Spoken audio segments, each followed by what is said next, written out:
코로나 바이러스 감염증 19 국내 발생 현황을 말씀드리겠습니다.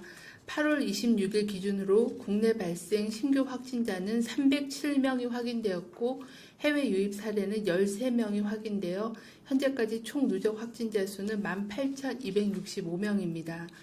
국내 주요 발생 현황에 대해서 말씀드리겠습니다. 서울 성북구 사랑제일교회와 관련하여 접촉자 조사 중에 18명이 추가로 확진되어 현재까지 총 누적 확진자 수는 933명입니다.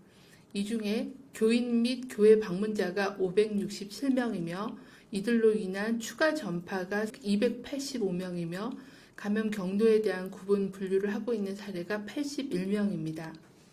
현재까지 사랑제일교회 관련하여 추가 전파로 인한 확진자 발생 장소는 총 23개소로서 종교시설이 8개, 요양시설이 5개, 의료기관이 2개, 직장이 6개 등이며 이들 장소에서 발생한 확진자는 총 130명으로 추가 확산을 막기 위해 186개의 장소에 대한 역학조사가 계속 지속되고 있는 상황입니다. 8.15 서울 도심 집회와 관련하여 조사 중이던 26명이 추가로 확진되어 현재까지 누적 확진자 수는 219명입니다. 중앙방역대책본부는 코로나19 환자 검체 129건에서 검출한 바이러스 유전자 염기 서열에 대한 추가 분석을 시행하였습니다.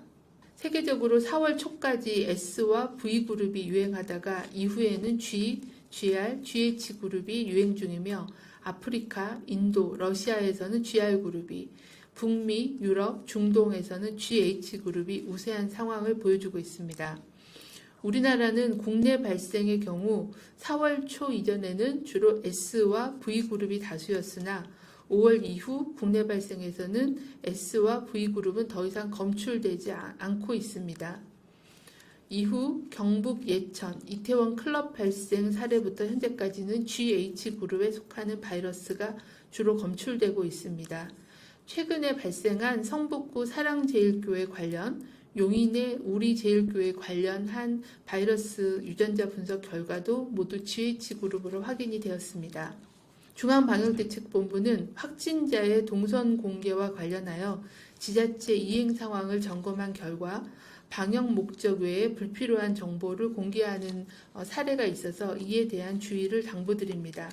확진자의 동선 공개는 확진자의 모든 일정을 공개하는 게 아니라 방역적인 목적과 확진자의 사생활 보호 등의 다각적인 측면을 고려해서 감염병 예방에 필요한 정보에 한하여 공개하는 것이 필요합니다.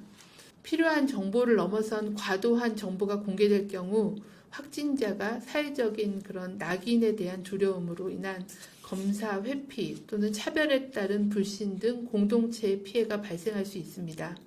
지자체 정보 공개 시뿐만 아니라 인터넷 포탈, 언론 보도, 개인 블로그를 통해 정보를 게시할 경우에도 반드시 확진자 동선 정보 공개 안내 지침에 따라 필요한 정보에 한해서 공개하고 공개 기간이 경과 시에는 삭제해 주실 것을 요청을 드립니다.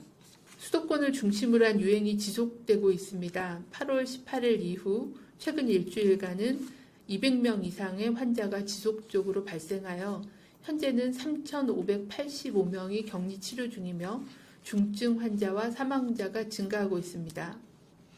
최근에 안타깝게도 자녀 등 가족을 통해 감염되거나 노인 요양시설에서 감염된 확진자의 사망이 보고되고 있습니다.